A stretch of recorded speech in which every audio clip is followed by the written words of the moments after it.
Hello, BookTube. It is me, it is Monty, and I am starting the vlog I literally just promised you guys I was going to be making. So, if you watched last week, Montgomery and the Horrible, Terrible, No Good, Very Bad Books video, at the very end, I promised a J. Bree a palooza. And so I'm going to be reading the Mortal Fates series because that is the most current, it's the most hottest release from them. And this is also the one that was wrapped up in all of the drama. So I will leave a link to Erin's video that she posted at this point like a week ago. Also, I mean, I have a feeling that if you are watching me, you've already seen Erin's video, but again, it'll be linked down below in the description because she was doing a romantasy video and she was very much looking forward to reading The Throne of Honor and Blood, and that is the book that was wrapped up in all the drama. And because I'm one of Erin's patrons, and this was an anticipated release, the Discord was very much the Discord for Erin's Patreon was very much active and discussing this snafu that was happening over there and all of the all of the shenanigans in relation to that release. I made a few Instagram stories about it myself because I just thought this whole thing was fucking foolish. Like, I'm sorry. There are plenty of authors, indie, traditional, that are just better at like communicating information about the releases of their books, like what is happening. And J. Bree, it just felt like was being purposefully obtuse and bobbing and weaving to a degree that was fucking laughable. Now, am I rewarding bad behavior with paid reads? I am.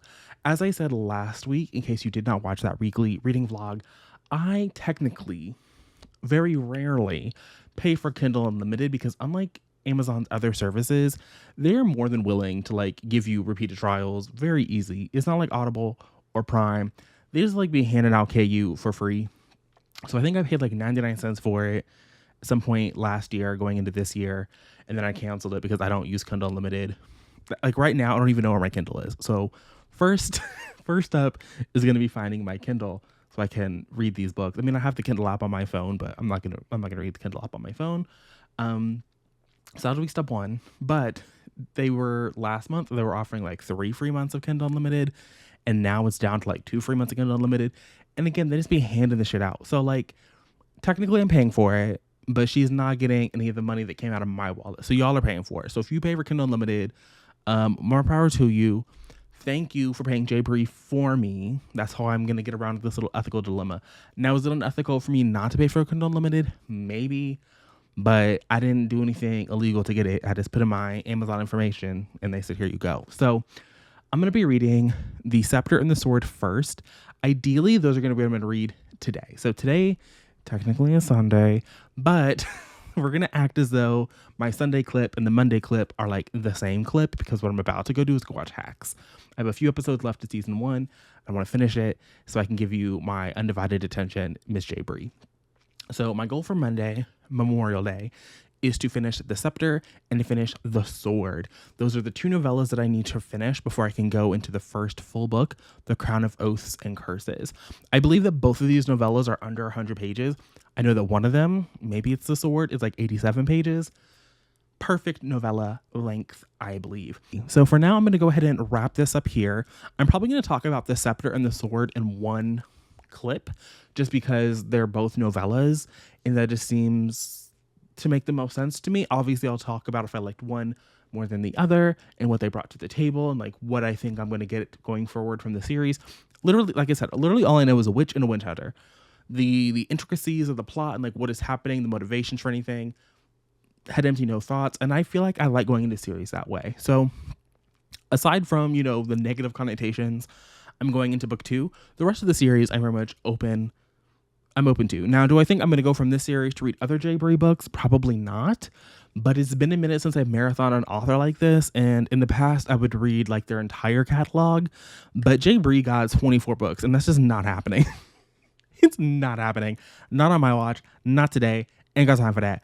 But I do have time for 4 books, 2 novellas, 2 novels. That seems doable. But something will be reread here, and we'll talk about it. But for now, I'm going to go, and I will see you guys when I have first thoughts on a J. Bree moment. Hello, it is me. I'm here to give my first update on my Bree reading experience. So the first book in the series that you read is The Scepter, and that is a like 87-ish page novella following Rook. So Rook is a witch. She has a family of witches. She is, yeah, that is lame, but yeah, she comes from a family of witches, and they live in the Ravenswood. And her brother come home to discover that the entire coven, aunts, uncles, friends, family, everybody that they know, children, old, the young people, like literally everybody dead with these special witch killing arrows. So the people who came to kill the witches knew they were going to kill the witches. And so we see them as they, scrounge up what they can get from the wreckage of their home. And it is their journey to see the seer that we're kind of following here, because Rook was the daughter of the matriarch of the coven or whatever. Like her mother was the literal mother of the coven, and her grandmother was the crone. We also learned some key information about witches in this world, in that they also seem to have an increased lifespan, because the crone was almost 1,000 years old. So just keep that tucked away in the back of your mind, because that will come into play later. And so in the Scepter, we're following Rook and her brother Pemba, which I think is an ugly ass name. I'm sorry. I mean, I think they're both ugly, Rook and Pemba, but Pemba definitely got the short end of the stick on that one. We also learned that Rook and Pemba are very close in age, in that their mother was just like popping out babies, and so they're Irish twins. So she's only like 8 months younger than her brother, which I think is a little bit wild, but I guess if you got magic, maybe you're doing some magic down there, because I don't know if you're supposed to be doing all that. I don't know, but they're very close in age. And so they're going to see the seer, who is going to give Rook her fate, because everybody in this world follows their fate, which I think is actually not that entertaining a world to be in. Not gonna lie. We find out later on in The Sword. Was it The Sword? No, we find out in the first chapter of Curses, the Curse of Oaths, whatever. Whatever that book is, the cover will be up here eventually when I get to my first impressions there. We learn some more information about the fates in that book, but the fates are not to be played with, we'll just say that. So the witches are being hunted by the high fae of this world for reasons that I don't think we really get into in this chapter. We definitely get into in The Sword.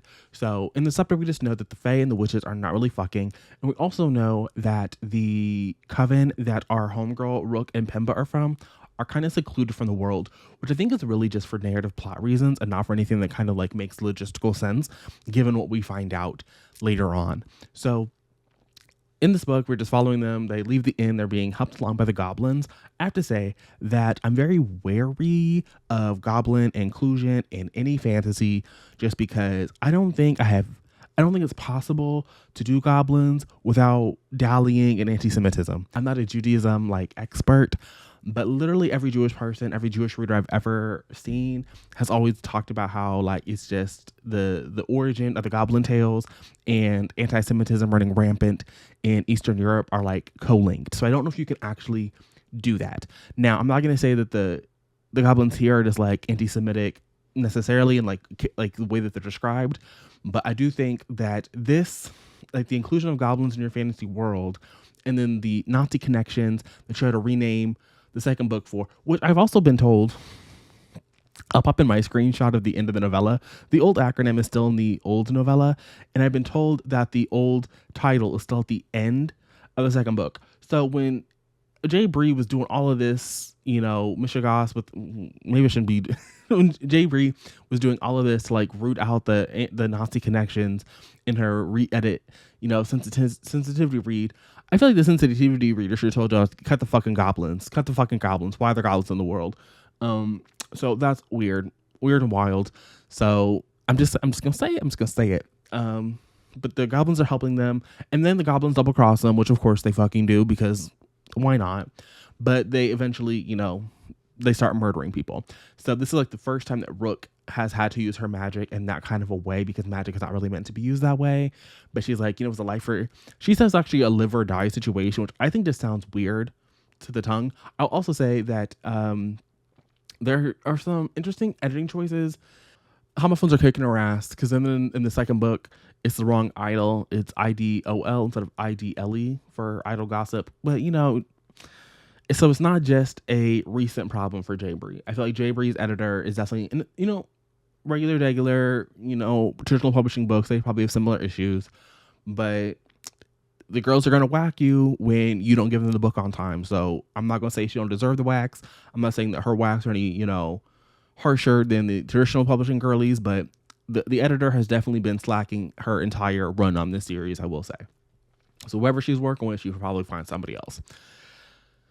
So the goblin double crosses them. They get to see the seer, and the seer gives Rook their fate, but we, the reader, do not get to discover what that fate is. But we know that it was not very good, because this is where Rook decides to leave. She decides she's going to flee from the southern lands to go to the northern lands, even though the northern lands are literally in the middle of a war.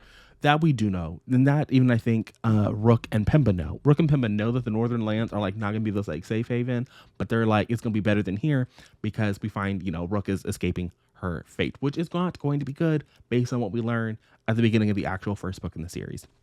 It's also important to note that in this book, we discover that Rook and her mate are mentally linked. They have a psychic connection with one another, and they've been telepathically communicating for a couple of years, mostly in secret, because Rook did not want people to know, and she did not want to meet up with her mate. But her mate definitely wanted to meet up with her.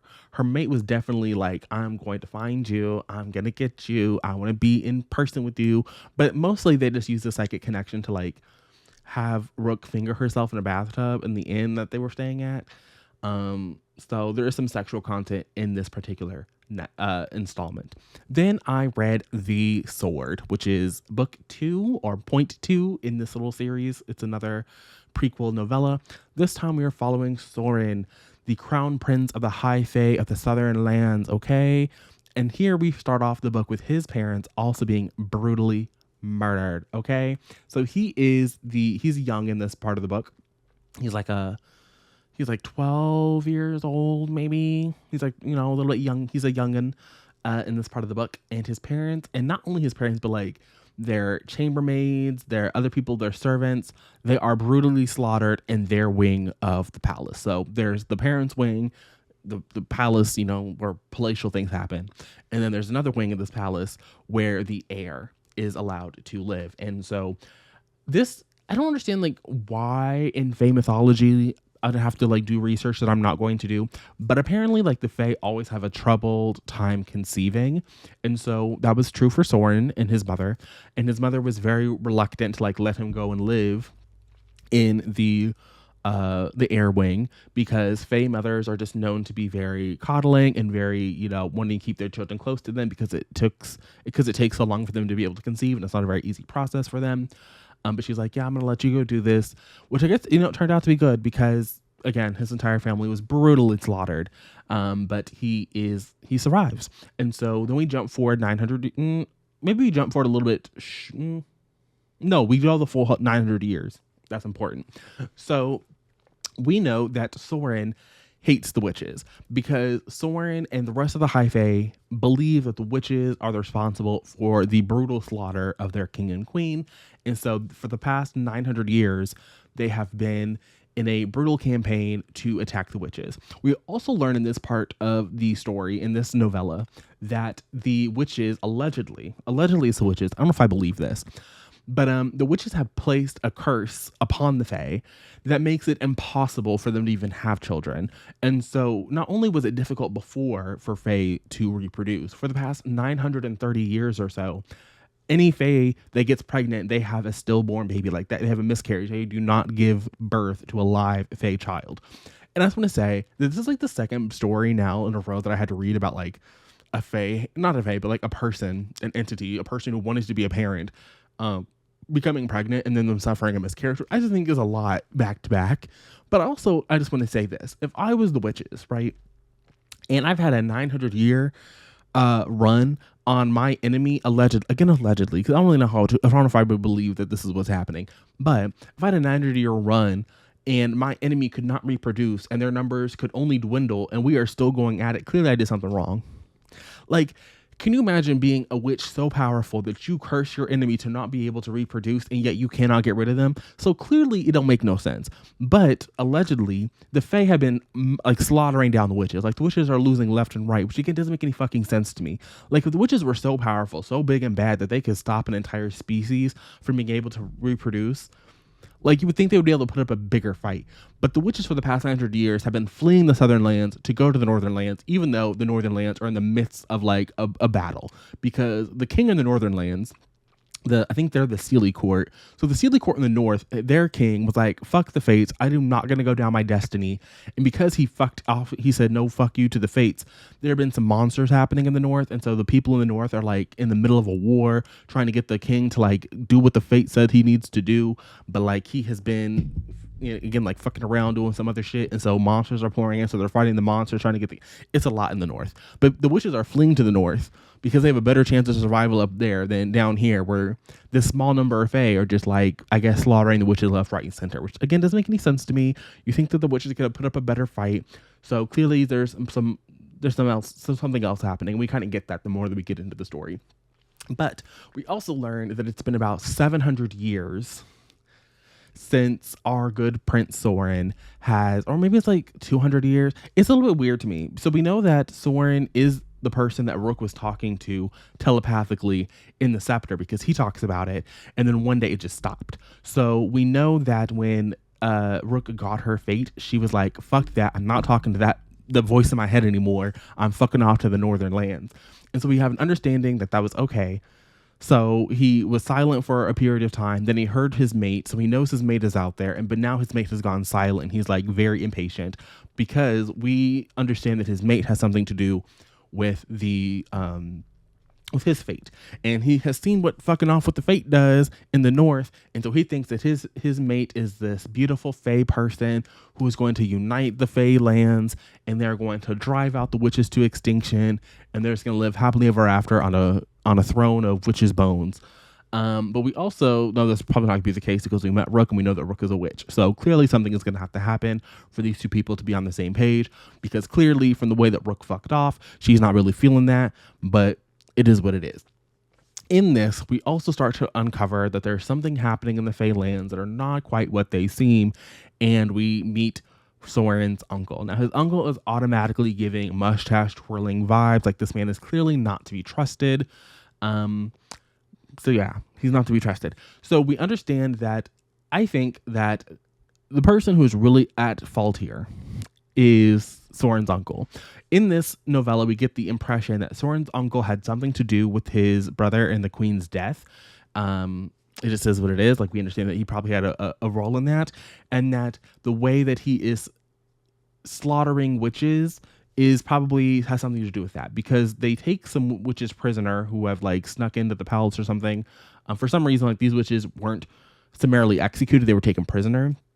And so Soren wants to question them, because clearly Soren also wants, to murder all the witches, but he feels like if we could just torture some answers out of them, then maybe we could cut to the chase. Okay, like we could really get to the bottom of everything. Like, we could understand like why y'all aren't just, dead yet, and move on with our lives as, lovely high fae people. But his uncle is like, no, you can't do that. And so he executes these people before Soren can talk to them. And so based on this and some other things that have happened, Soren puts 1 and 2 together, and he's like, my uncle had something to do with my parents' deaths. Now, you would think that if he has made that connection, then you would also think that maybe he would understand that like maybe the witches aren't to blame, because in this we also start to understand that the Fae are not connected to magic in the way that they used to be, and they're blaming the witches for this. They're blaming the witches' curse for this. They're blaming other things for this. But the high Fae have also like removed themselves. Like, they have instituted a structure where they're like above the other Fae and like the half-bloods of the world.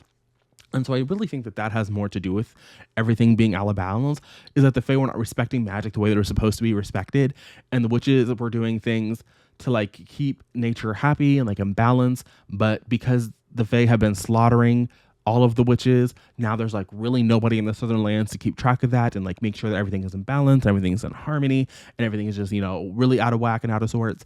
And so I think that's going to have something to do with why things are the way that they are in this world, but that's just a prediction. The book ends with him just thinking my uncle had something to do with my parents' deaths. Then I started the Oaths of Broken Curse. Let me just pull up my Goodreads. I started The Crown of Oaths and Curses. New book cover. Okay, so this one I've only read the first chapter, and in the first chapter we see Rook coming back to the Southern Lands. She has been in the North for 200 years, which makes me a little bit happier because we know that Soren is almost 1,000 years old. So her being like 200, it feels a little bit more even.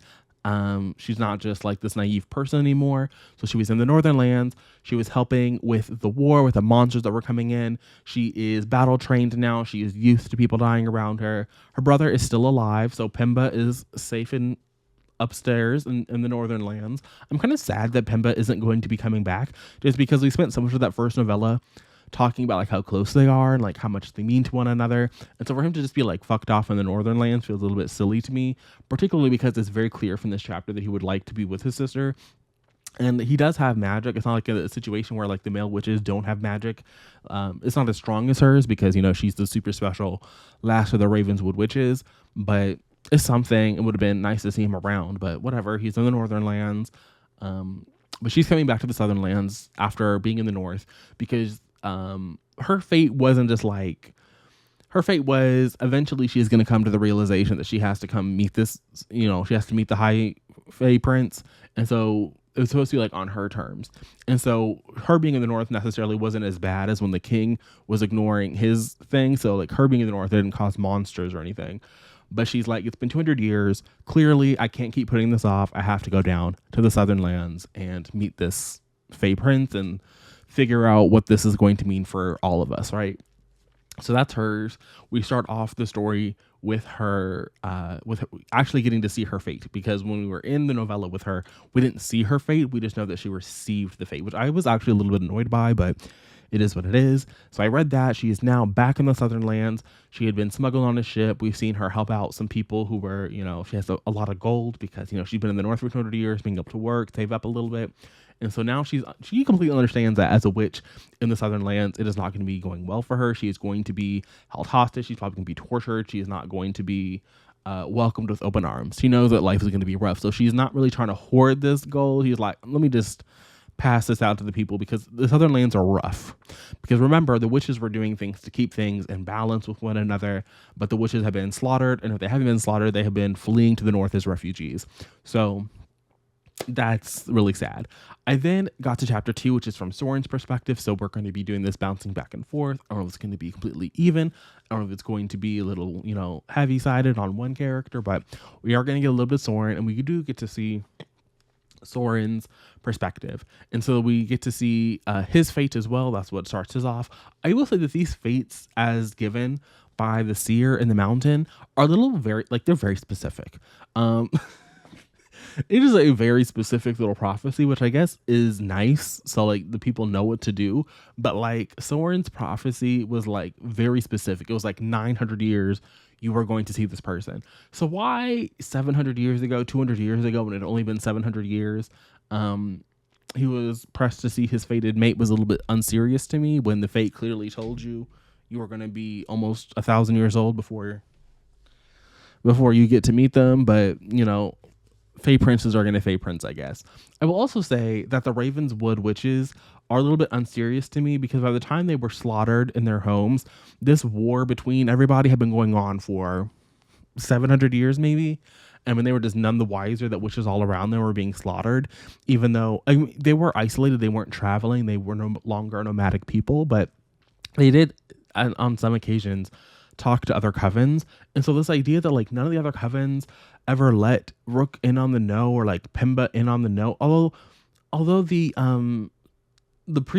scepter does make it kind of clear that Pemba had a better understanding of the outside world than his sister did, which again is a little bit silly to me, when his sister was going to be set up as this person who was going to be very powerful within the coven, and she could do magic that the other covenites could not do, the other witches could not do, or it would require more energy and more concentration from them.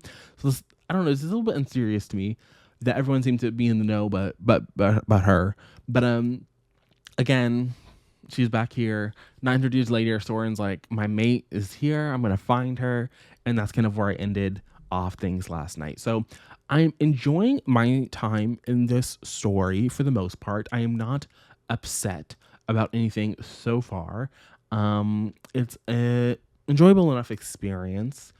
And this book is 600 pages. So that part I'm not really looking forward to. According to Goodreads, this Kindle version is 663 pages, and I've only read 27. That's all I have to say. Hopefully tonight I'll come back in with more thoughts on Oaths and Curses, and I'll have like a better situation. Hopefully our characters will have like actually met. But I'm not really. I have heard that the second book is not as bad, maybe potentially, as initial reports suggested, but I'm still interested to see like how this is going to go. The novellas each, I feel, the Scepter gave more fantasy romance just because it was more about Rook and Soren and their little like mental bond that played a bigger part, and then that bond was absent in Soren's perspective. Like Soren's perspective was much more just like general fantasy. So I'm interested to see now that they are going to be together and sharing a space and like what the story is actually going to be. I do feel like we're going to do some investigating into the uncle. Maybe that'll be a plot point here. But other than that, like I don't have any kind of prediction. So I will see you guys later when I have actual thoughts about what's happening and maybe a better idea of like what I could predict. But those are my initial impressions on everything. Hello. So I am coming to you pretty late, both metaphorically and literally, because it is midnight 37. So hate that for me, but I am finally 50% of the way through this book, and I feel like I have read enough to actually have thoughts and opinions and have something to say. And so even though it's midnight 30 and it is way past Monty's bedtime, Monty is here. So yesterday I did not do as much reading as I wanted to do. I think I got to around, what did I even read yesterday? I know I read a little bit. I want to say I got to page like 200 yesterday. My goal was to get to page 300. So I did some reading in the morning, and then my goal was to go to the little library study room that we have here at the complex that I live in and like film in there. But then I just wound up watching YouTube videos for a couple hours, and I was like, I'm obviously not going to read, and so didn't update. But now that I have read to the 50% mark, I do have thoughts and opinions. So this book starts off, and we are 200 years past the events of both of our prequel novellas. I already told you about that part. It doesn't take very long for Soren and Rook to cross paths in this new timeline that we find ourselves in. It's pretty instantaneous. And honestly, I don't really know if I need you to read the prequel novellas. I think that they added a little bit of something, but I don't know, like I feel like you definitely could have read this book and completely understood what was happening without them. Maybe they'll come into play later, but like right now it doesn't feel like I got anything other than like the desecration of Rook's family and everybody being slaughtered, and then a very similar thing like the parallels between them two. But so far, I don't know. Also, the way this book talks about like the favored children returning, it feels like Rook is supposed to be one of the favored children, but it's not just her because she has a brother Pemba. So it feels like Pemba should also be in this, but like Pemba so far isn't. Maybe he'll be in book 2. Maybe he'll be in book 3. I don't know. I do think that Pemba is an ugly ass name, but I do think that Rook's sibling should be somewhere in the narrative, and they are suspiciously disappeared. So like I said, it doesn't take long for Rook and Soren to cross paths, but this is not good because I think I alluded to this already in the previous update about the novellas, but the Fae and the witches do not get along because of the events that happened 1,000 years ago, where the king and queen of the Unseelie were murdered. So the Fae are under the impression that the witches did this, and maybe the witches really did do this, but they definitely did not seem to act alone, at least in my opinion. Have me tell it, they had some help from Soren's uncle. Is that true? I don't know. It's my opinion. But they were murdered, and what has ensued is 1,000 years of the High Fae hunting the witches, and the witches banded together, and like they're also attacking the High Fae. They don't seem to be attacking the lower Fae, which seems a little bit suspicious to me because there are more low Fae than there are. I mean, I guess they are kind of technically attacking the low Fae. Like there are low Fae casualties, but like there are more low Fae than there are high Fae. So it seems a little bit unserious to me, but we also it's also important to note that the witches have cast a curse on the High Fae, where there is no more pure-blooded High Fae being born, only half-blood fae existing. So for like a high fae and the regular fae folk mate, they can have a child. But to, high fae people, it's real hard. I don't understand like what it is with fantasy. I'm not a fae expert. I don't understand like this one, the like it's really hard for the high fae to get pregnant just even before this curse. So I always thought that was weird because that also happens in Sarah's books. And I just feel like that's unnecessary. Like, I don't know, like maybe that's part of the fae, mythos, but it just seems so silly to me. But it's already hard for them to get pregnant. And then you add on to the fact that the high fae have not been able to reproduce for the past 1,000 years. And it just feels a little unserious that the witches have not been able to like really do what they wanted to do. But there really doesn't seem to be any like clear motive that the witches have to do anything. It doesn't, like there's no real clear motive like why the witches would have wanted the high king and the high queen to be murdered and like slaughtered in their homes.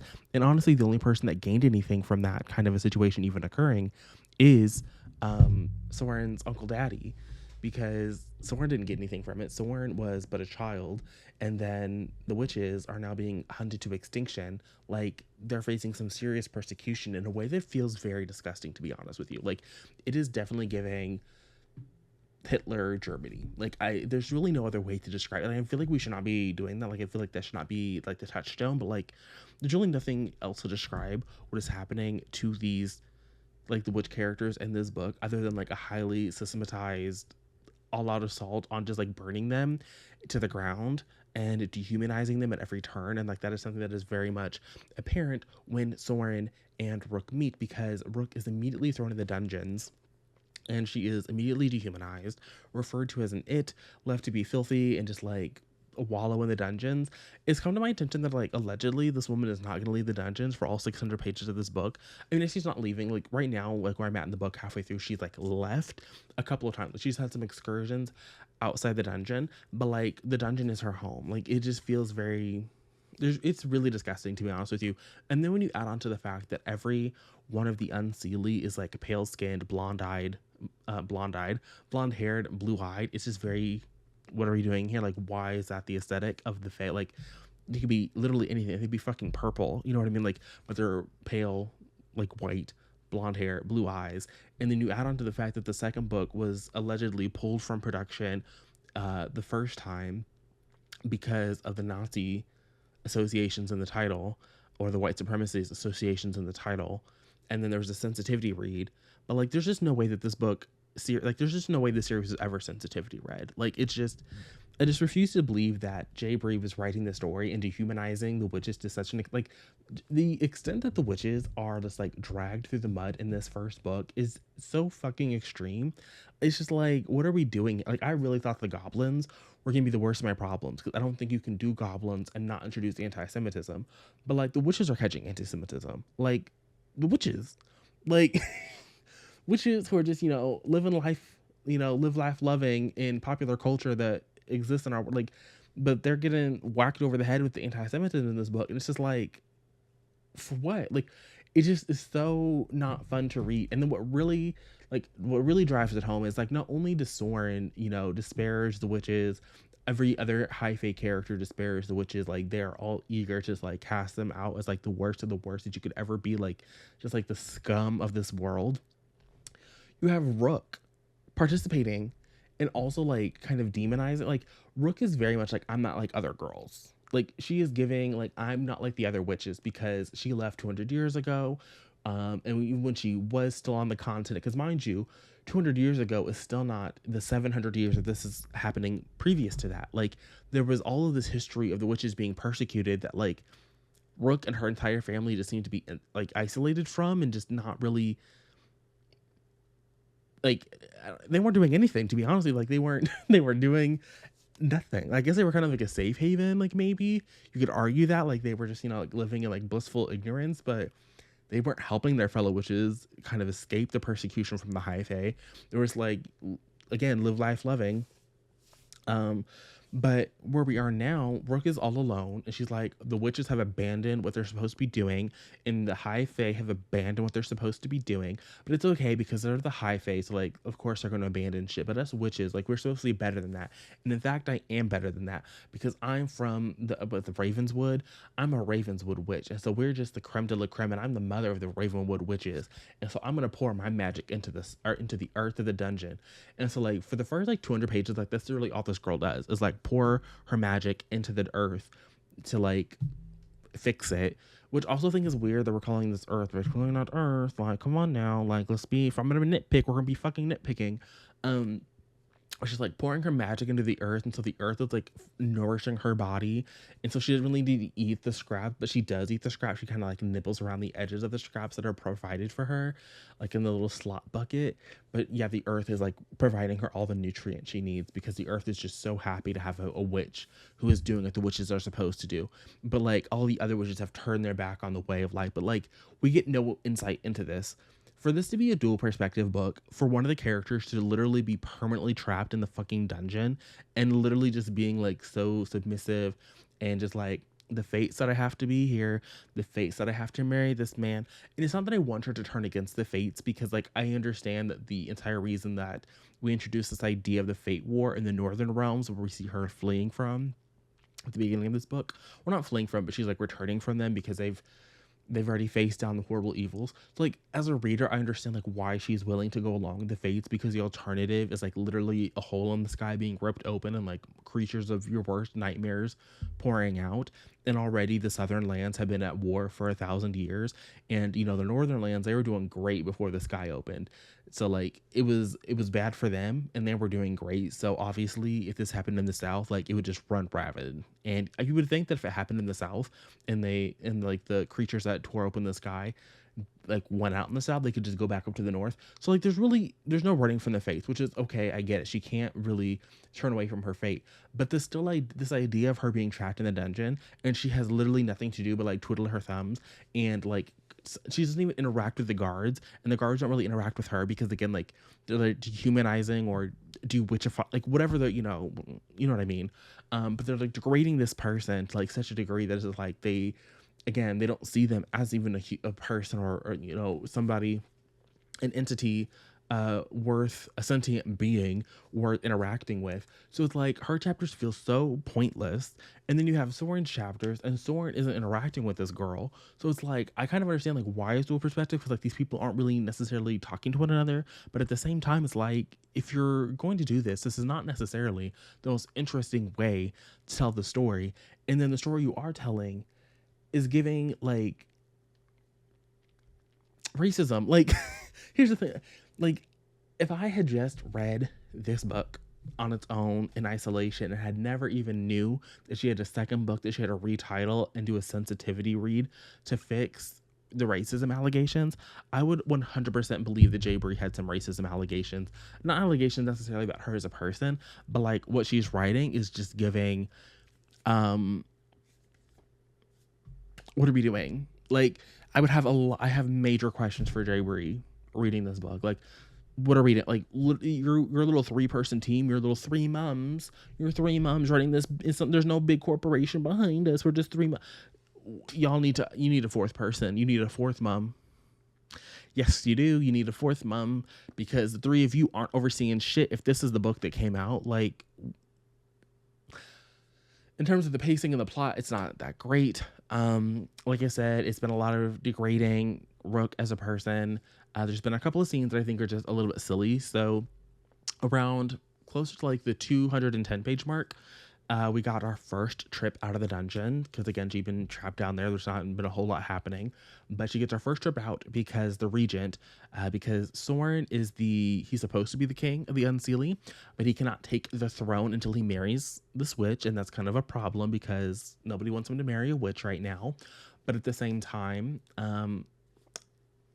you know, at some point he's going to have to because again the monsters will come through the sky.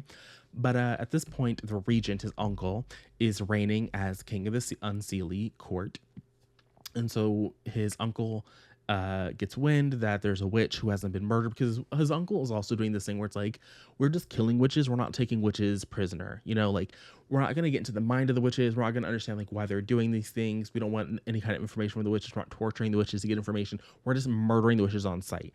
Nobody's being taken prisoner. Very suspicious. But again, if you're like me and you think that this man had something to do with the death that kicked off this whole war, of course you wouldn't want the witches to talk to you. But his uncle gets word that this is happening, and there's this rumor that Soren is, his fated mate is a witch. So he comes down to the other castle where Soren is hanging out, and Rook is brought out of the dungeons, and so she's kind of scrubbed a little bit, but she's also using her magic to suppress how bad she smells, because she can do that because she's just a witch with all kinds of power. That's her first trip out of the dungeon, and then we go back to the dungeon, and she's trying to convince, I think it's Torin.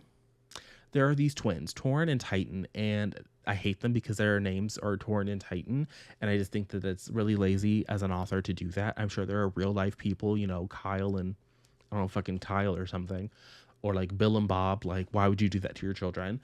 But Torin and Titan, like I said, I think it's Titan. Titan has a little bit more magic than Torin. Again, the High Fae are supposed to have magic, but like, even before the witches did what they did or whatever, the High Fae had kind of like gotten out of practice, like really honing their magic.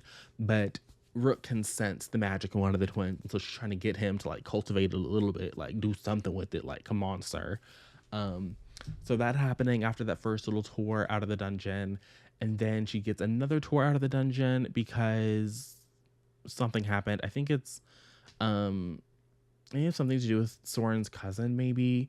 And where I'm at right now, we have just broken the curse about the children reproducing. So even though the High Fae should not be trying to have children, one of Soren's little friends, Erlyn, maybe it's another one of his cousins, but Erlyn is pregnant. She's been pregnant from the very beginning of this book, and we've kind of been like, okay, so clearly this baby's going to die because that's a whole curse. And to be honest with you, I've not been fucking with Erlyn for that specific reason. So one of the reasons that I don't like this is that Erlyn knew that she should not be getting knocked down, raw. She should have been slipping on, the little goat skin condom, the little sheep's bladder, whatever they're using.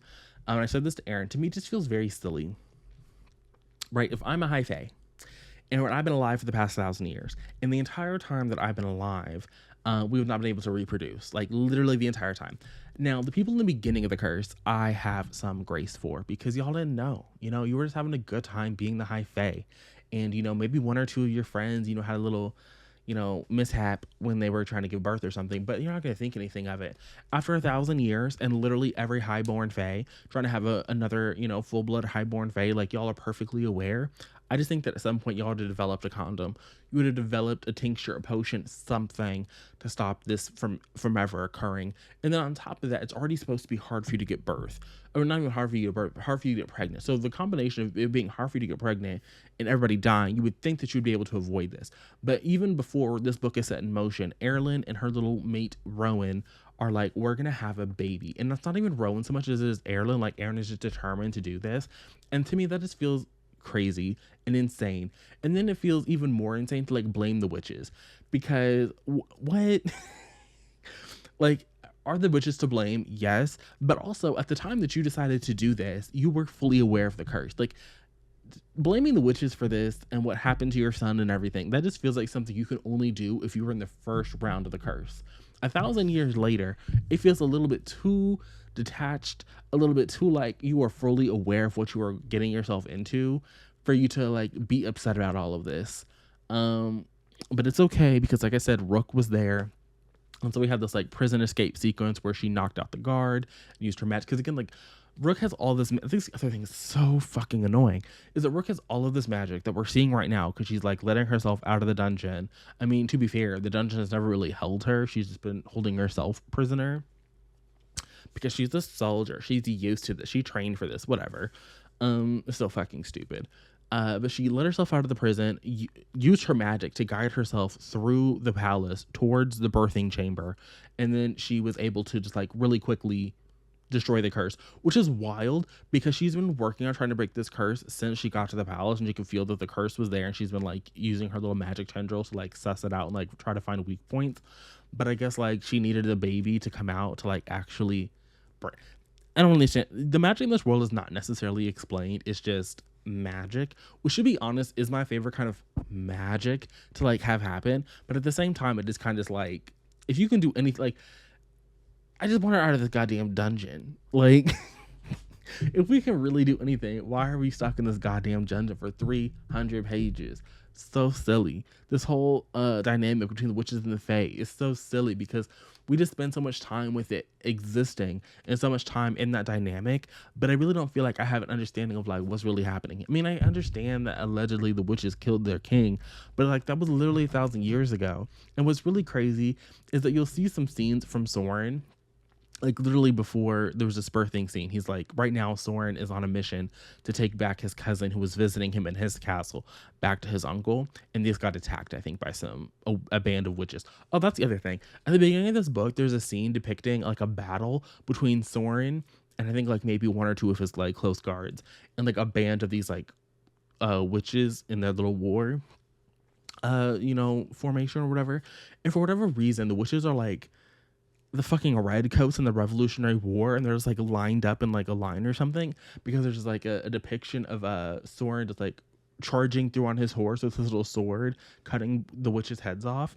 And to me, that just feels a little bit unsilly, because like why would the witches stand in a line or like a group formation and like do that? Like, we're seeing fucking Rook over here just like waving her hand, and she is just so powerful because she's the mother of the Ravenswood Coven, and she's like waving her hand and like doing magic. I mean, other witches, like lesser witches, we know have to like use words, like do a spell, and I think that Rook is just so powerful, so like we don't have to see Bree trying to come up with spells all the time.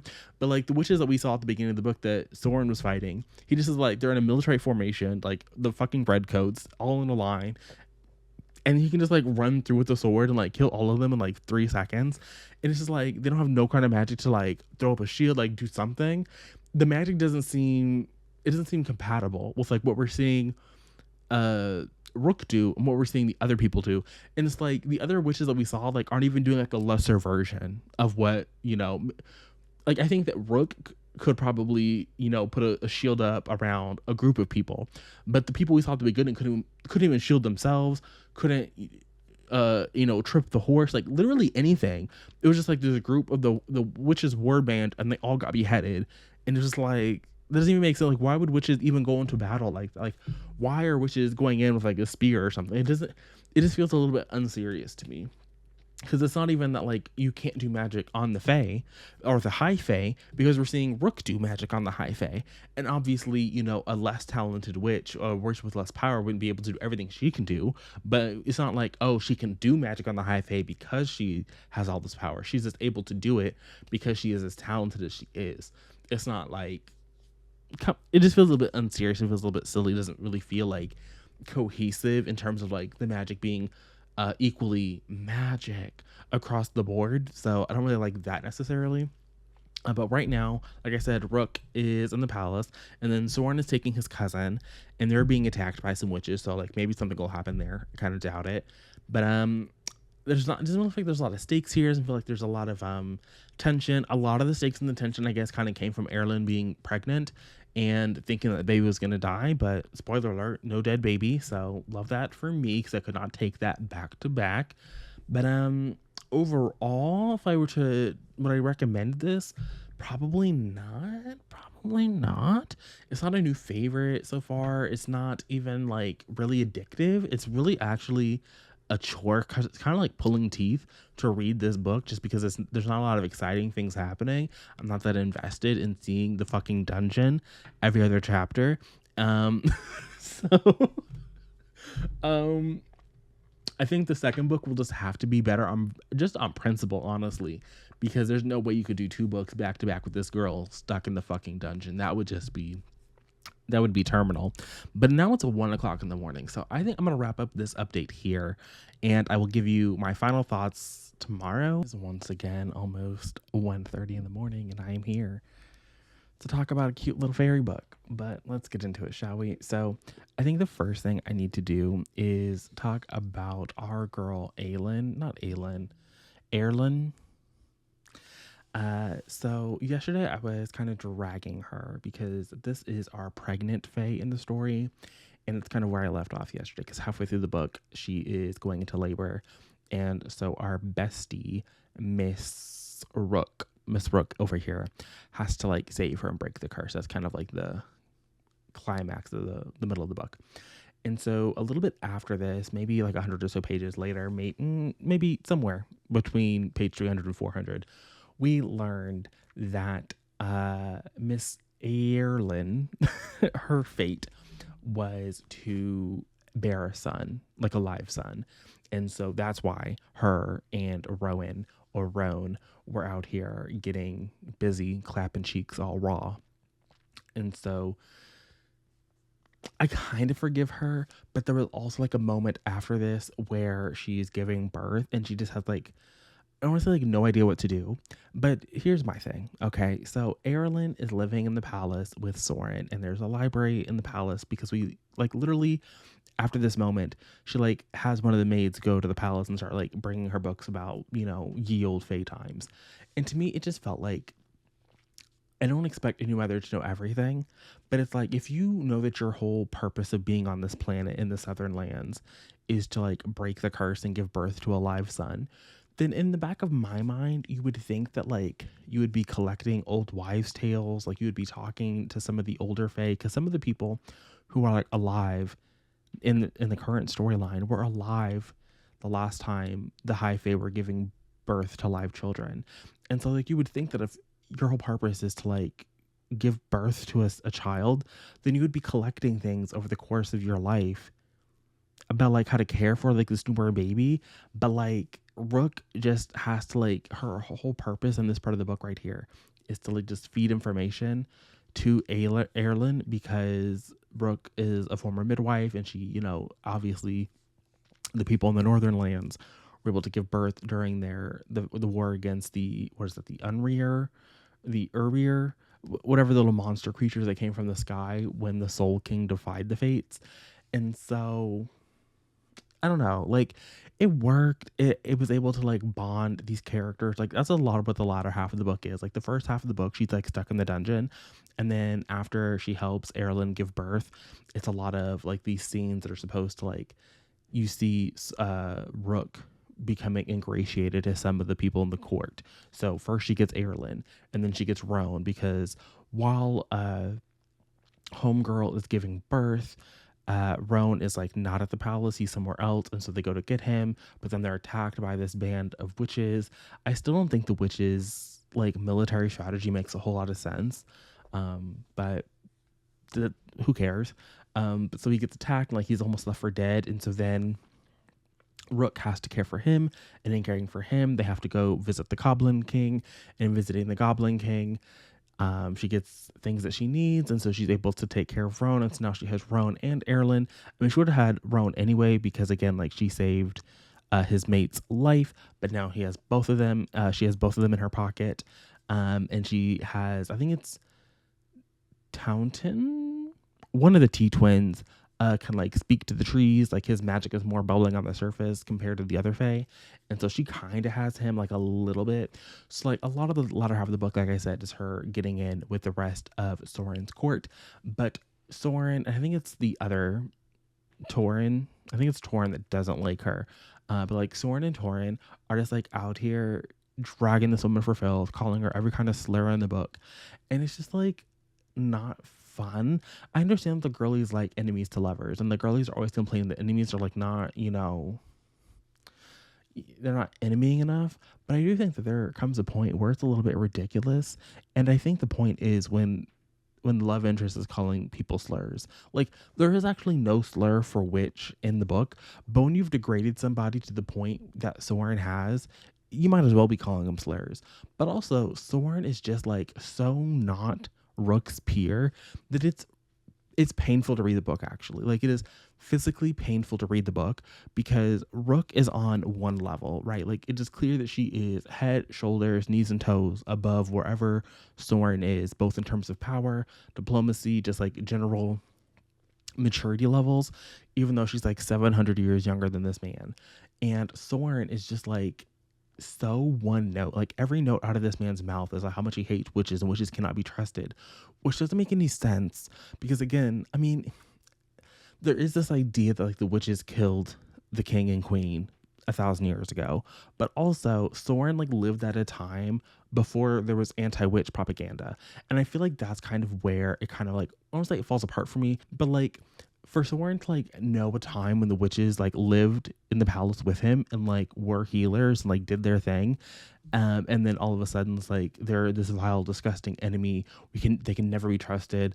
It's just like very black or white, and there's really no, the whole war to me I think is just so fucking silly because to me it just feels like it just feels so clearly that the uncle was in on it, and it's like the only people who have anything to gain are the uncle who is like getting to pretend to be king. He has like all the fun of being king, none of the real pressures because he hasn't really done anything for the kingdom, but also neither has really Soren. Like Soren like talks a big game about, you know, still accepting refugees, but like if you're accepting refugees but you can't take care of the people, like does it really matter if you're accepting refugees? Like, okay.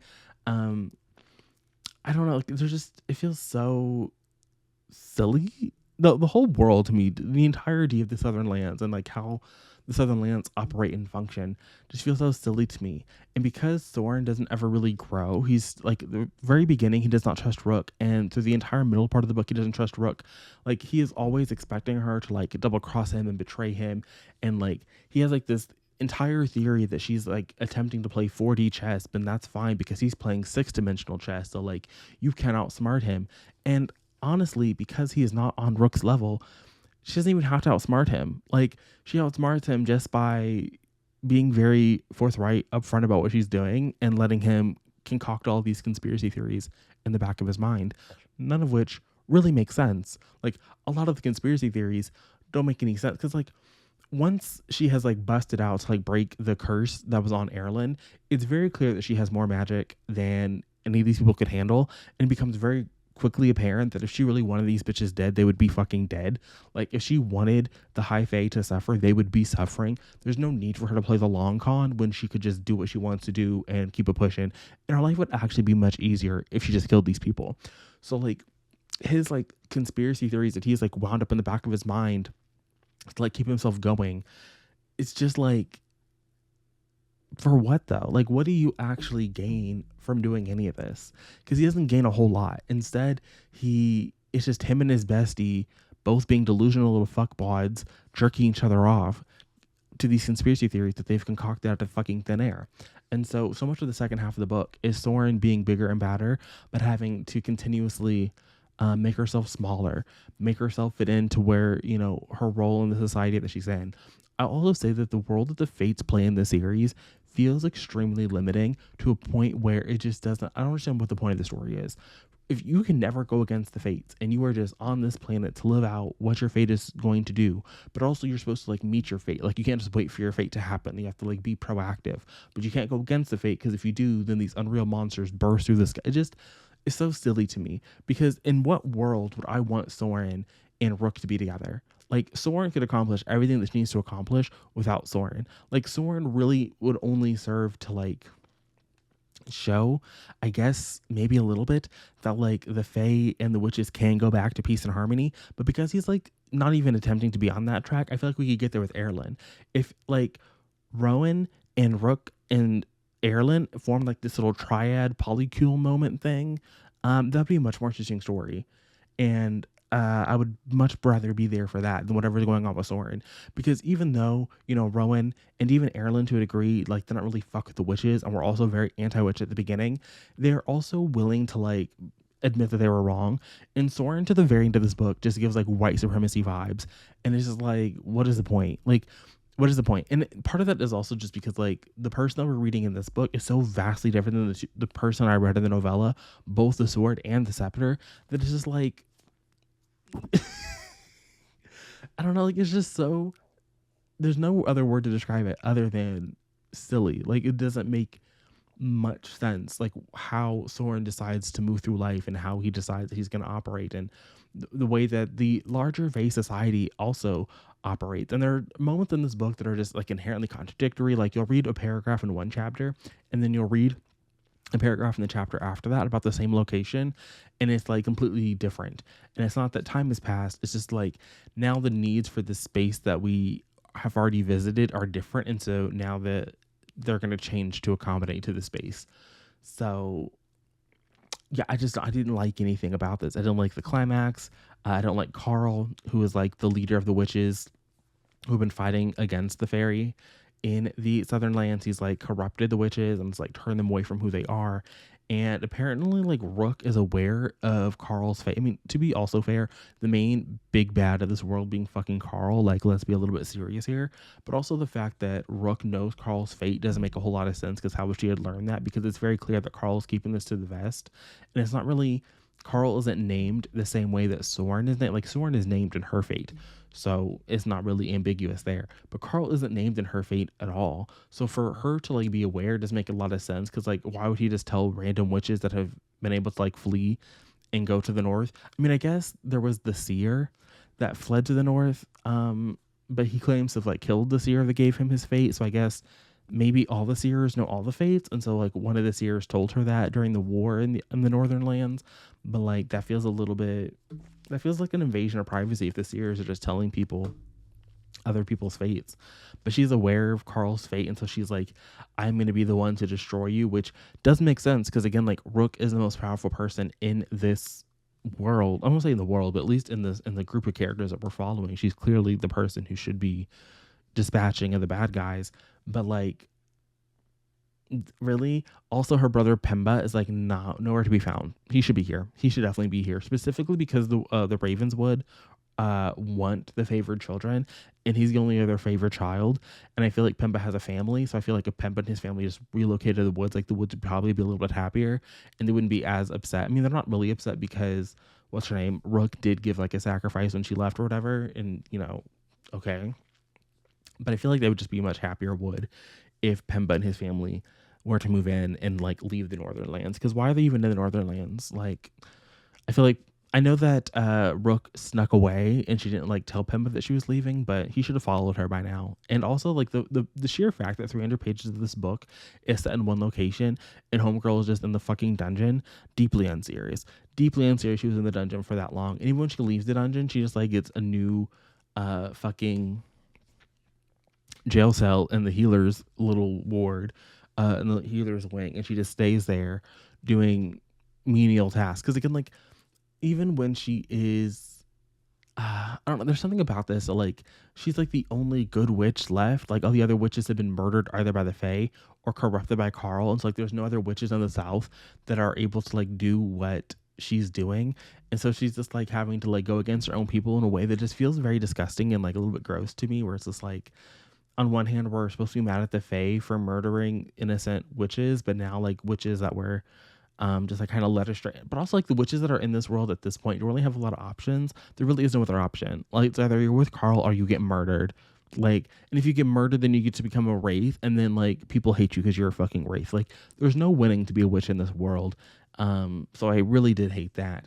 But overall, like I said, like this first book, like this first installment, doesn't really give you like a, I don't know. I feel like there's so much happening in this book, and that's why it's 600 pages. But at the same time, we really could have edited some of the stuff out. Like, even though the things that were in this book that were included are kind of connected in a way that does make somewhat sense, it's like so dull. Like, we could definitely have tightened up that first act or that first half of the book where we're just stuck in the fucking dungeon because it's so fucking repetitive. But I do think like after the birth, to the end of the book is a little bit better. There's a little bit more happening there. It's a little bit less feeling like we're stuck in one location. Like there's some variety because she gets to go, like I said, on that field trip to the Goblin Lands. She gets to go back to her home country or her own little woods or whatever that she used to roam through. We get to see her bonding with other Fae, like outside of the main palace, like down in the village. So like there's a little bit more happening, but like nothing that I think warrants this being a 600 page little booky book. But I'm gonna keep going. I'm gonna read Throne of Honor and Blood. I do stand by the fact that like Soren's he's definitely still giving white supremacy. The other characters like a little bit less, but like I said, I'm never ever going to be rooting for Rook and Soren, because even if like Soren does at some point, or the Fae in general, start to harness their own innate magic, I just don't think he's ever going to be on Rook's level. And I think that whatever happens, and when they're fated mates and they get to like get married and go on, because they're still not fucking married. That's another thing that's just dragged out through the entire book.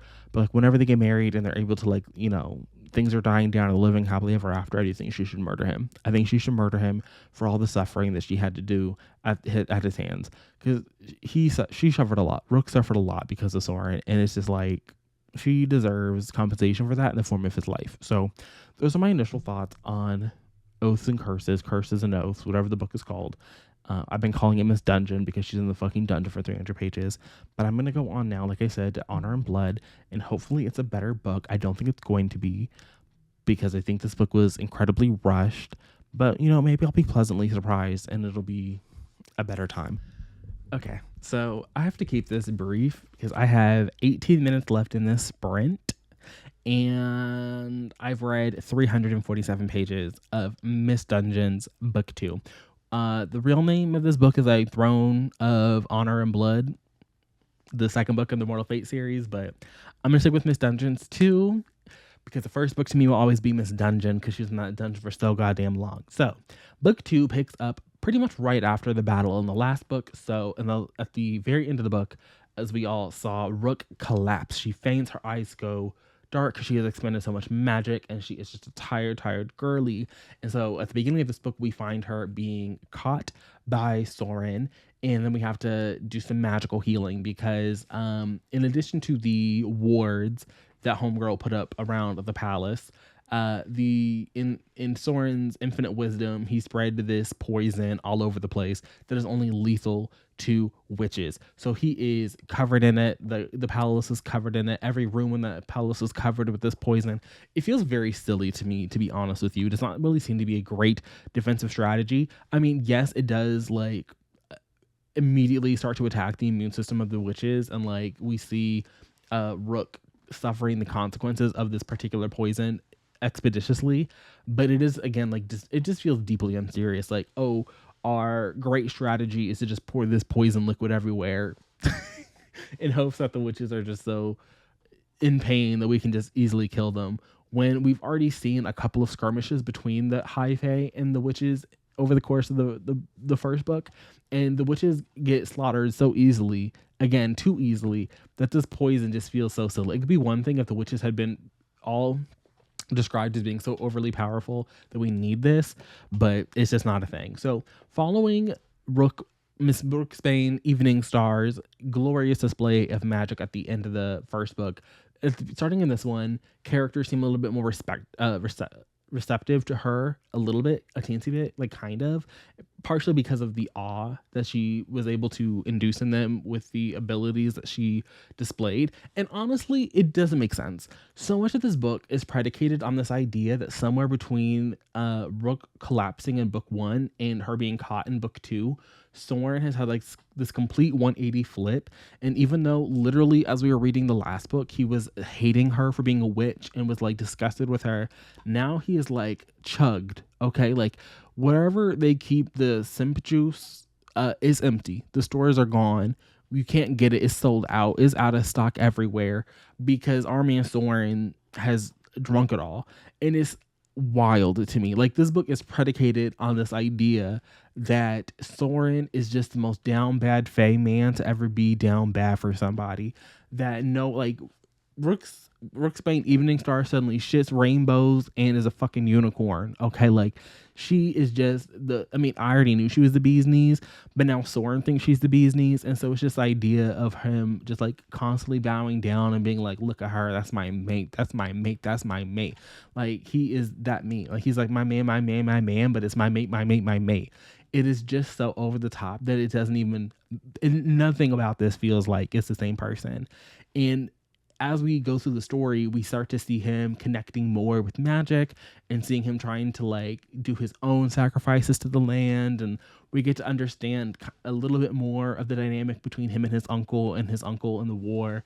But overall, I think that Soren just makes no sense as a character in this book after we have already seen him. And it's not that Miss J. Bree is the only person to do this.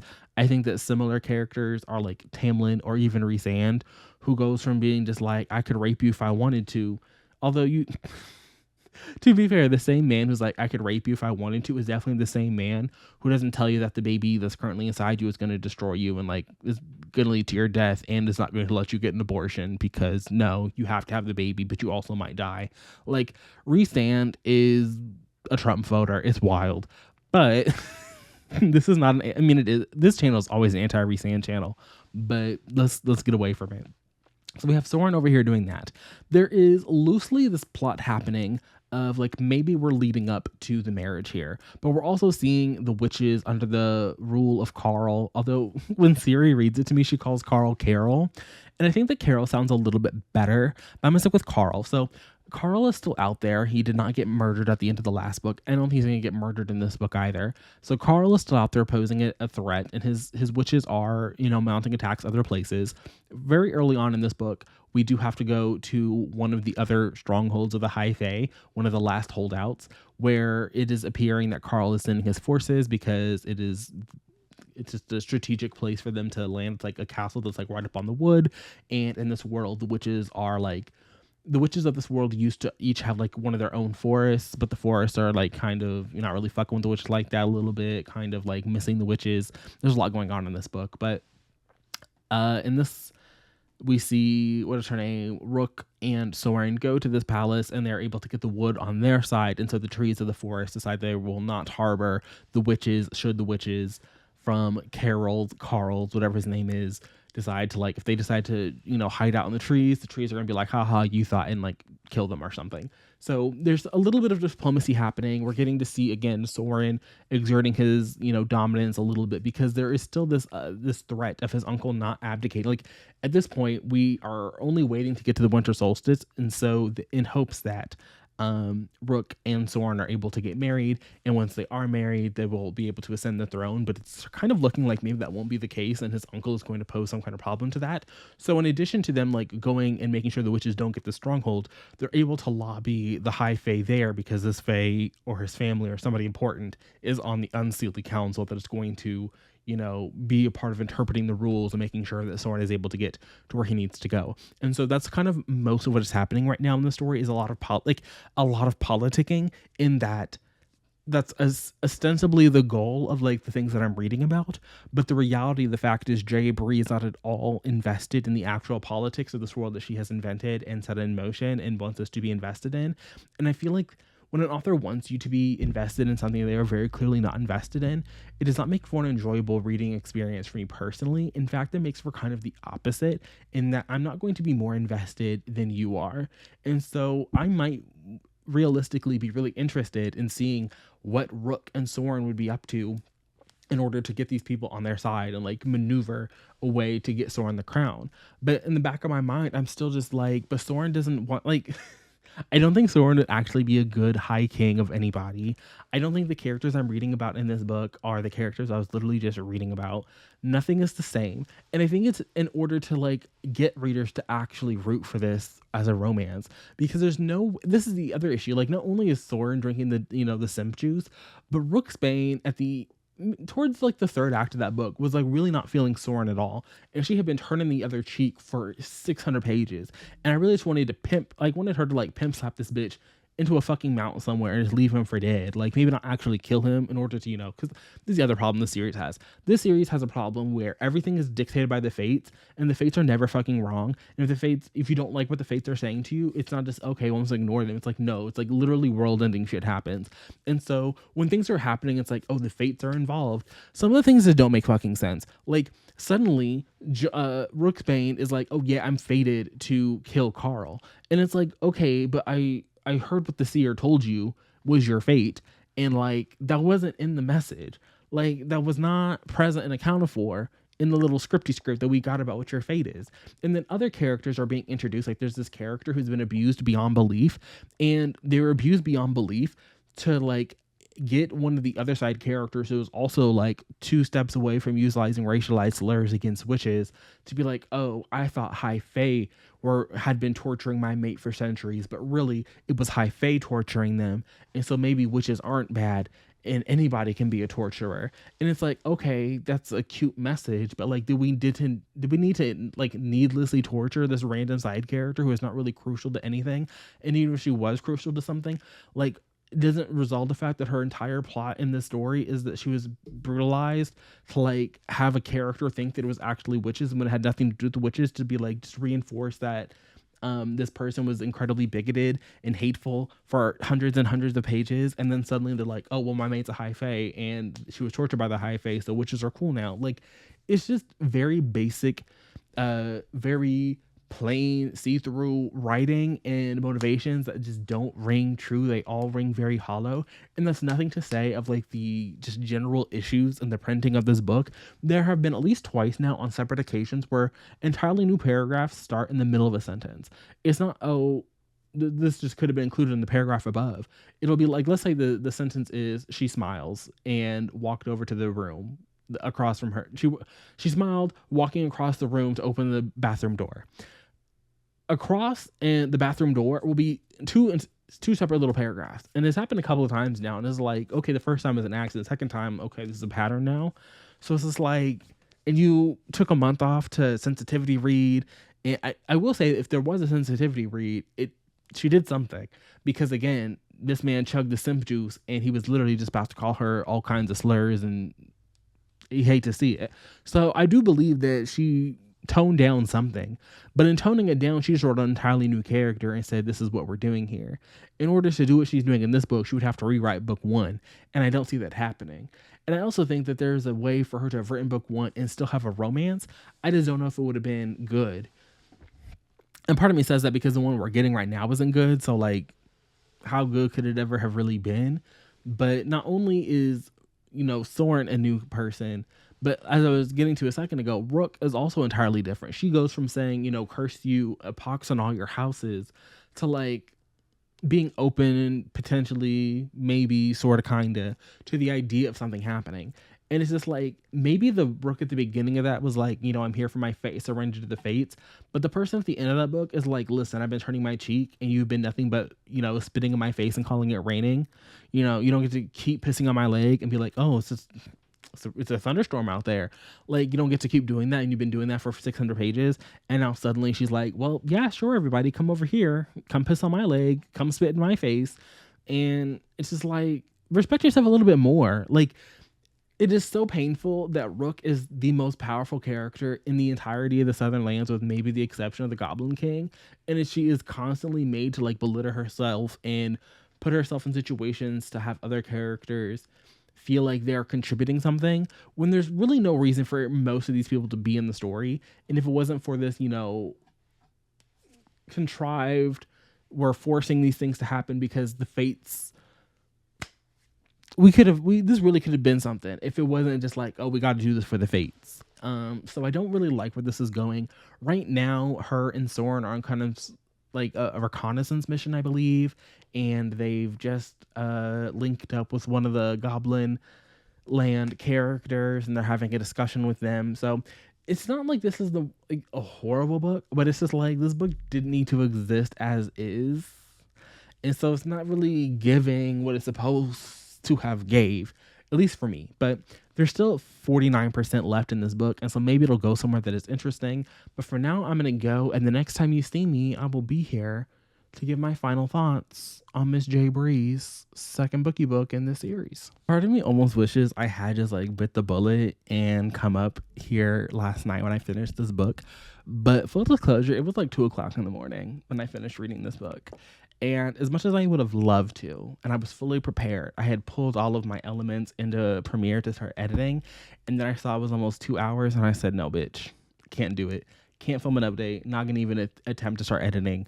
So it's coming to you late. It's coming to you on a Tuesday. So hi, happy Tuesday. Hopefully you have a good Tuesday. But this book was god-awful. And if I had known how bad it was going to be after my first initial, 50% check-in, I would have kept going because that's just what I do here. Like, I'm not really a DNFer, but I would have urged, I would have been even more appreciative of what I had already read than what I actually was in reality. So the first 50%, nothing mind-blowing up until the point where they get to the castle, and they're going on their reconnaissance mission, and it's just like Soren and Rook, and like I said, they're doing the reconnaissance, and they're going out in this like pair, and there's like us against the world, baby, except not really us against the world, but you know what I mean. That was fine. It was kind of messy, but as soon as they get to the castle, it becomes foolish very quickly. We have scenes where characters are being accused of treason for attempting to kill people who they're not really attempting to kill, for machinations against the regent. And it's just like, sir, you have sat on this throne for 1,000 years. Also, they have like the most raggedy wedding. I'm sorry. For all of this buildup, for all of this, like, oh, we need to be together, so I can finally get on the throne. We do get a scene of them actually becoming married. And this is like, this is it. Like, I'm sorry to tell you, this is a major plot point. Like, I'm sorry. The way that you have written this series, like, this is supposed to be a major plot point, and it was the most raggedy backwoods wedding I've ever read about in my entire existence on the face of this planet. And this is like, this is supposed to be a fantasy romance. I want Disney live action fairy tale levels of production design into this fairy wedding, and that was not present, was not accounted for. This is a wedding produced by fucking Dollar Tree. And not even like a good Dollar Tree, like a Dollar Tree with a going out of business sale. Like, whatever. Foolishness. But they get to the castle, and like I said, they're being accused of treason against the regent. And this again, mind you, this is a regent who has sat on the throne for 1,000 years, because you can't take the throne until you marry your faith blessed mate. And now he's like, oh yeah, you're accused of moving against the regent. And it's like, of course he's moving against the fucking regent, because you're not the rightful ruler. Like, you're just not. There also really isn't I would say, like, a really good moment or a good scene of these characters like actually doing any kind of diplomacy or political movings, because I don't think Bree is talented enough to do that. I don't think that it became very quickly apparent that was not a skill set that Bree acquired, which I think is very weird for the entirety of the series to be these like political movings, like these different factions, and they don't really get along. And it's like, if your strengths are not here, why do that? And I understand that there is like this push of people who used to write contemporary moving into fantasy. I mean, like, this is my first fantasy, guys, and that just happened to like mixed results. And that's not to say that this is Bree's first fantasy, because I do believe they have a different fantasy series that's like 8 books maybe, or maybe I'm thinking of somebody else, but this is not their first. I do know that. But it's just like, if you're going to do it, then I think just do it. Like, and it's not even to say that you can only do these, different complicated interpersonal relationships in a fantasy setting. But if you're in a fantasy setting, you don't have to necessarily include political maneuverings for the throne of the kingdom. But you've decided to do that. Like, you've decided that of the generic fantasy storylines, that's the one you want to go against. It's also combined with this like threat of a Civil War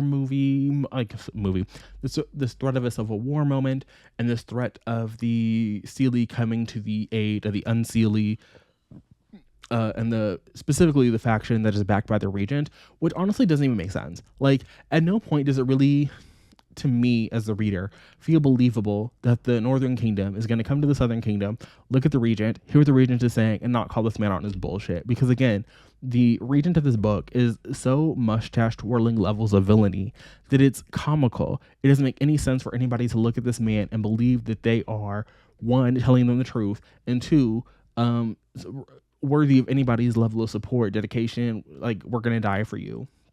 And so we're at the palace, and we're learning about the palace, and it just, none of those scenes felt necessary. None of them felt like they were really adding anything. It was just a lot of rooms and going between rooms, and just like, there was some interesting world building happening. Like, we did learn a lot about how this particular palace functions, how the regent has been ruling his particular section of the fairylands.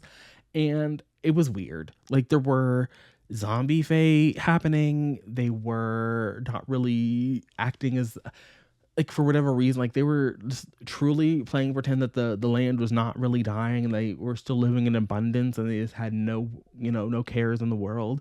And at the same time, it's just like, okay, but I don't know, like, it was just so generic and cliched. I just wanted an original thought to happen. And the entire time that I was in this palace, I think it was Iris, the entire time we're at this particular palace location is just so unserious and so silly that it's like, okay, this is what we're doing, I guess. And then, as I told you, they're being accused of treason, so now they're dealing with that. Then there's like this breakout of the palace that didn't make any sense.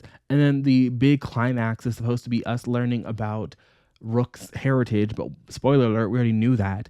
And this confrontation with the Blood Witches, but it was like some back alley, like that'd be actually too generous. It was like some backwoods confrontation that just felt like everybody standing around in a circle and talking, didn't go anywhere. And part of that is because the end of book one is this big action set piece, and it's, you know, Rook channeling all of this magic and being this big bad bitch, and she's like, look at me, look at all I can do. And that's not really present in this one. It kind of just ends with a whimper. There's also, I would say, some clear telephoning of like what characters are supposed to be who, but then also like doubling back and being like, actually that person doesn't exist anymore, and like they're off the board entirely and like dead. So it's like, okay, interesting. That's gonna complicate things unnecessarily, but okay, sure, I guess they're dead. And so I don't really feel like this book really nailed the landing, because there's already a little, both this and the first book are already very meandering things where sometimes things in retrospect make more sense. Like you in the moment, it's like, okay, why are we here? And then you keep going, you're like, okay, I kind of understand it. But even understanding why certain things are included, the feeling of this could have been better edited. Like this could have been more tightly, a few more darlings could have been cut. Like we really could have been in the realm of like, even if you wanted to be 600 pages, we could have had 600 better pages, like 500 really tight pages that were still, you know, better than what we got both in this first book and in the second book.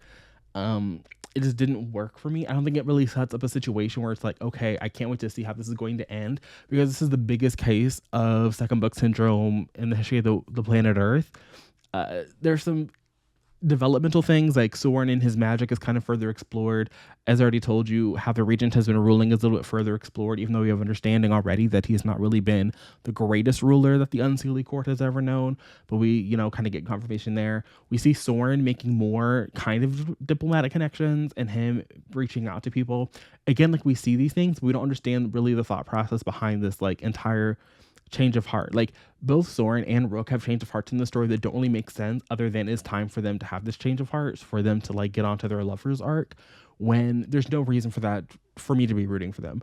First it was Soren at the very beginning of this book, and then Rook also makes this like complete flip in the middle or so, like right before they're about to set on this adventure as just the two of them. And it's just kind of like, okay, but why though? Like, why are both of you suddenly seemingly on the same page and just like head over heels and like wanting to giggle and kick your feet and just cuddle up for the rest of your lives? Like, it's strange. It's like you really committed to the bit in taking this enemies to lovers, this like opposites, rivals, whatever we're calling it, to like a very dark place, and then had very little interest in the follow through. And to me, that is, on one hand, like, thank you, I guess, because like, okay, if it, in some ways it feels like you saw the error of your way, but on the other hand, it's almost like, did you understand like how serious that you had taken it? Like, did you understand how to, like, did you really understand the serious nature, the dark nature of the story that you had been telling? And now it's like all sunshine and rainbows.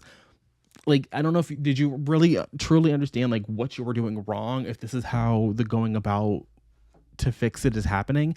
And so for me, it just felt like almost a slap in the face to me as a reader that Soren and Rook were acting this way, because it didn't feel like a natural extension. And I don't know, like, I don't know, like, because I want to believe that even though Soren and Rook were in a really weird place, and I would never really fully support either of them really being together, I do like to think that a better writer could have written a more convincing turnaround than what we got, because this just wasn't it. It was like two completely different characters were inhabiting each of these people that I had been reading about. But also, it continues to be that Rook is just too good for Soren, and honestly too good for the Southern Lands in general. To me, she is still on a, like, her power level is still on such a extreme difference from anybody she's facing, both Carl, the regent, and even Soren, like no one is really. I guess Soren is revealed to like kind of be matching her in kind of like sheer power, but Soren can't control what he can do, doesn't know what he can do, so it's just like raw potential. So he has as much raw potential as Rook does, but I still think that she could kill him with an arm tied behind her back. Not being able to speak at all and a blindfold on, like it's still like the power differential is still so great and so vast. It's just like, could we at least have an antagonist, like an aim that we need to defeat that is on the same level as Rook? And that is clearly not the case. The book, as I said, doesn't really present a reason to continue outside of what we already know. We have not defeated Carl. We have not defeated the Regent. We have not done anything in this book that we kind of set out to do necessarily.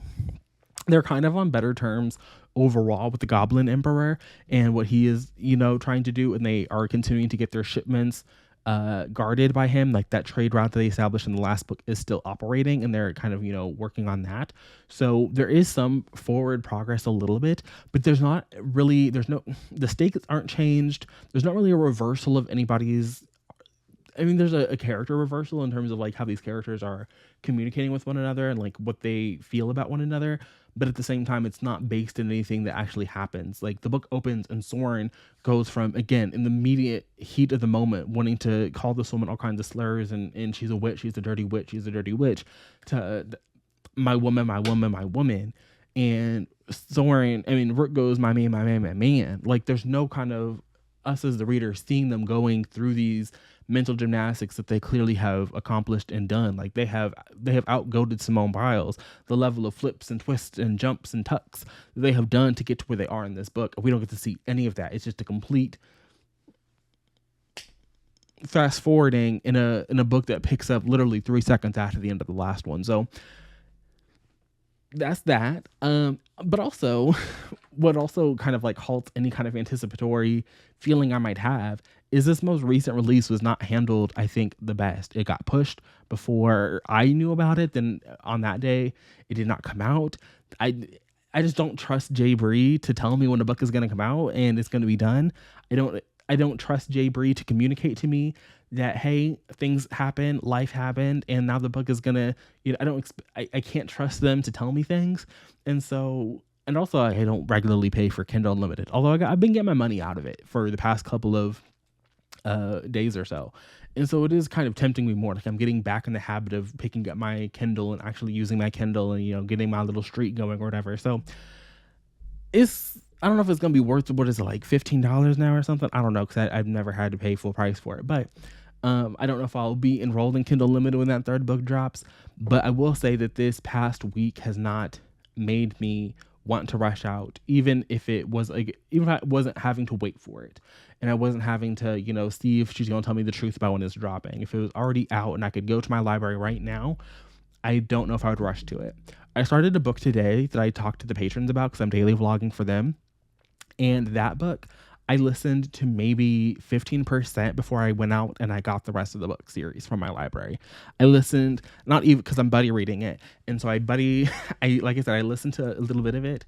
And while I was still at work listening to the first book in the series, I got the second book in the series and I got the third book in the series. Like I'm ready to finish that book. Like that book is making me happy and smiling. And I'm giggling and kicking my feet at work. Like the hour, and I think it was like 2 hours, the first 2 hours of my shift today, I listened to the chapters that we're doing for the buddy read, and I wanted to keep going. I only stopped going because I had already read more than I was supposed to. I read an extra chapter and I was like, oh, let me not dismantle this buddy read entirely. But I fully would have just read the entire first book, and I probably could have got to the second book. I could have got a couple hours into the second book today, and I don't have that same feeling with Bree.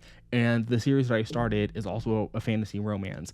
And so to me, this is just kind of confirming that I can like fantasy. I can like fantasy romance. I can have a good time. I can have a fun time. I can appreciate a fun story. But Bree is just not writing a fun story. She's not writing a good romance. And the actual fantasy elements are they're not good. So Bree is not an author that I can recommend to you because I don't trust her. And I don't think that, trust aside, she is doing anything great. Now, Bree does have a number of completed series. So as I said, maybe one of those will work out for you better than starting this one. But for now, those are my final thoughts. Thanks for being here. Thanks for watching. If you've read the Mortal Fate series, let me know down in the comment section below what your thoughts on it. And if you were on the fence, let me know if I helped you make a decision. So again, I'll see you guys again next week when we talk about The Pairing by Casey McQuiston, because that was a time, let me tell you. So I'll be back next week with that vlog. But until then, and until next time, bye.